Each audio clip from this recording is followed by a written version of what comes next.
आइए अरबी ग्रामर के एक बहुत ही अहम उसूल को समझते हैं। कुछ अरबी अल्फाज के आखिर में तब्दीली क्यों आती है? जवाब अलबिना के तसव्वुर में छुपा है। अलबिना का मतलब है तामीर करना, बिल्कुल एक मजबूत दीवार की तरह जिसका आखिर बदलता नहीं। तो अरबी में अल्फाज की दो किस्में हैं, लचकदार यानी एराब वाले और साबित यानी बिनाव वाले। चलें एक मबनी यानी साबित लफ्ज़ की मिसाल देखते हैं, हाउलाई, जिसका मतलब है ये लोग। पहली मिसाल में देखें, जब ये फ़ाइल है तो इसके आखिर में कसरा यानी आई की आवाज़ है, और जब यह मफूल बनता है तब भी इसका आखिर बिल्कुल वैसा ही रहता है, कोई तब्दीली नहीं।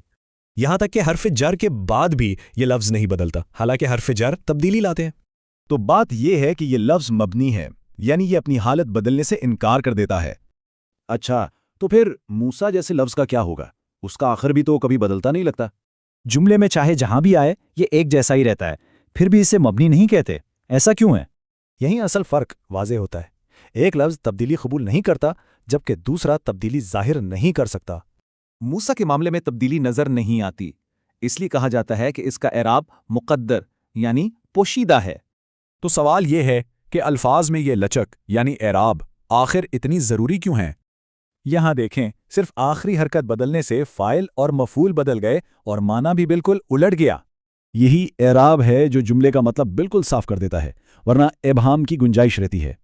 इससे अल्फाज की एक दर्जाबंदी सामने आती है। इस्म अक्सर लचकदार, जबकि फ़ेल और हर्फ ज़्यादातर साबित होते हैं। चूंकि मानी का दारोमदार इस्म पर होता है, इसलिए इनमें लचक की सबसे ज़्यादा ज़रूरत होती है।